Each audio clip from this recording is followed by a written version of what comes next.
تو اللہ نے کہا یہ دنیاوی مثال تمہیں سمجھانے کے لیے کافی ہے کہ گھوڑے تو اتنے وفادار ہیں حالانکہ تم نے ان گھوڑوں کو پیدا نہیں کیا، صرف کھانا کھلایا ہے، اور تم اپنے رب کے اتنے نافرمان ہو۔ تمہیں تو اس رب نے پیدا بھی کیا، تمہیں ہر طرح کی نعمتیں دی ہیں، اور تم تو گھوڑے جیسے بھی نہیں ہو سکے، جانوروں سے بھی بدتر ہو تم۔ اولئک کالانعام بل ہم اضل، یہ چوپایوں کی مانند ہے بلکہ اس سے بھی گئے گزرے۔ سر اس صورت کے اندر کیا سوز و گداز، کیا رکت ہے کہ تم گھوڑوں کے مانند بھی نہیں ہو سکے۔ گھوڑے کو صرف کھانا کھلاؤ تو وہ تمہارے لیے جان بھی دے دے میدان جنگ میں، اور اللہ جس نے تمہیں پیدا کیا، ہر طرح کی نعمت دی، تم 5 وقت کی نماز پڑھنا بھی تمہارے لیے مشکل ہے اس کے لیے۔ والعادیات ضبحا، مجھے قسم ہے تیز دوڑنے والے گھوڑوں کی،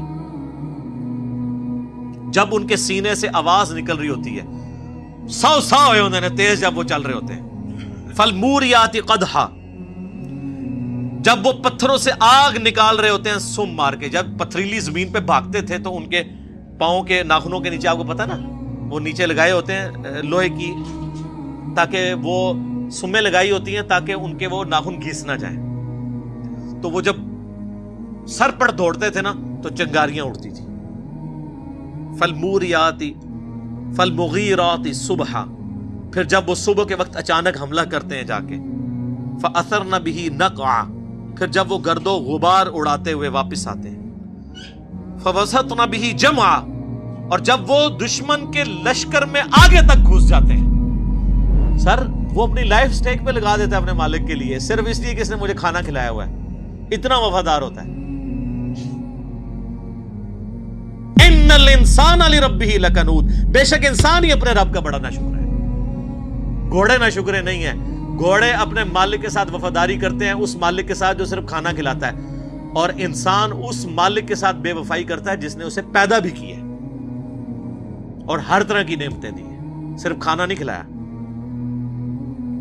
وَإِنَّهُ عَلَى ذَلِكَ لَشَهِيدٌ، اور بے شک انسان خود اس بات پر گواہ ہے کہ وہ اپنے رب کا بڑا ناشکرا ہے۔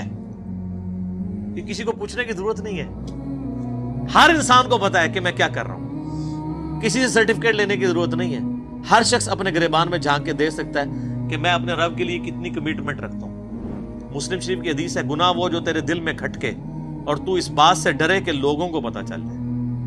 پھر بھی لوگ مجھے آ کے مسئلے پوچھ رہے ہوتے ہیں، جناب کہ لی بھائی آپ کا کیا خیال ہے؟ میں پوچھتا ہوں جی آپ کا کیا خیال ہے؟ غلط ہی لگتا ہے، تہائی غلط ہے۔ اکثر گناہ تو آپ کو پتا ہوتے ہیں گناہ ہے، دل میں کھٹک جاتے ہیں۔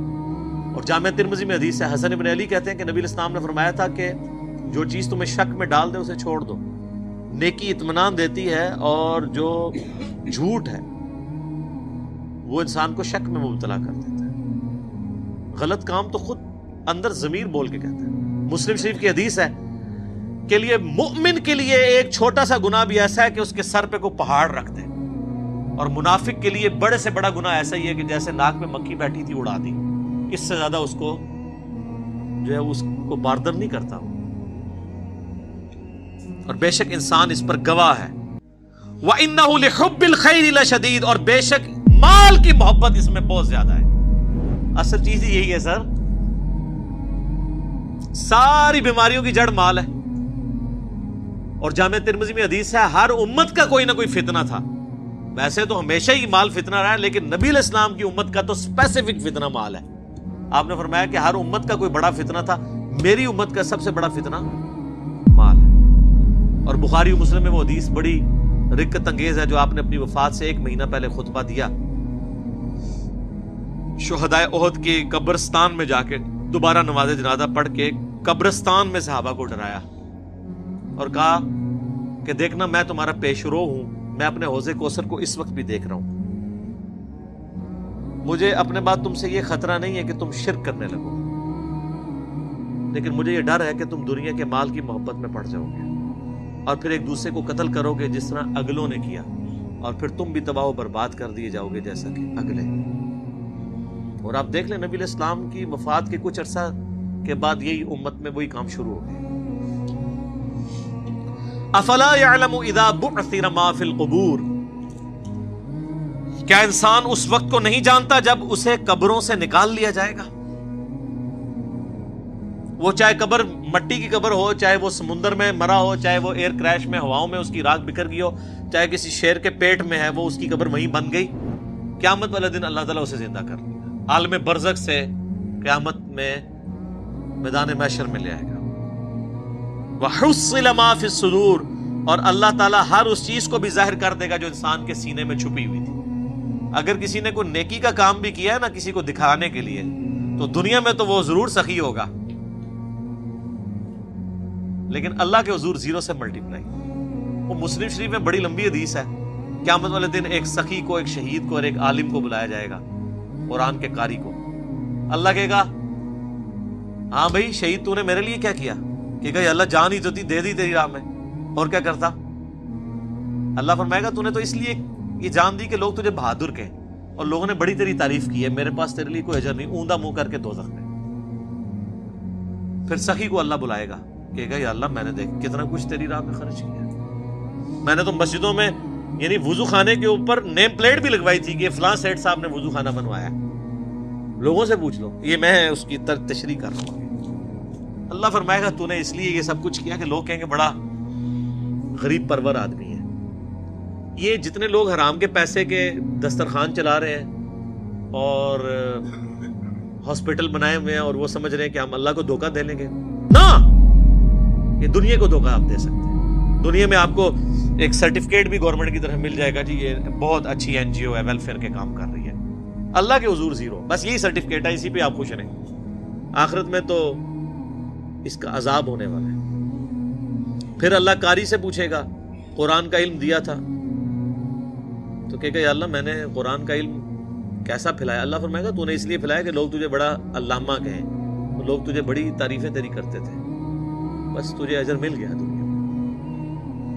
مجھے بتائیں یہ علماء جب سٹیجز کے اوپر بیٹھ کے اپنی موجودگی میں ان کو جب سٹیج پہ بلایا جاتا ہے اور ان کے ناموں کے ساتھ اتنی لمبی لمبی دمیں لگا رہے ہوتے ہیں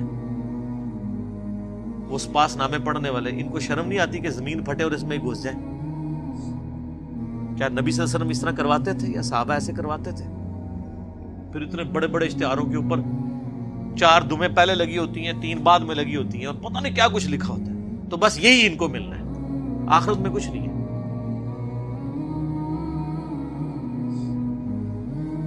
میں علماء سو کی بات کر رہا ہوں، علماء حق کی نہیں۔ علماء حق ہمیشہ رہیں گے، لیکن میرے پاس ایڈریس نہیں ہے ان کا، یہ نہ میرے کو آ جاؤ۔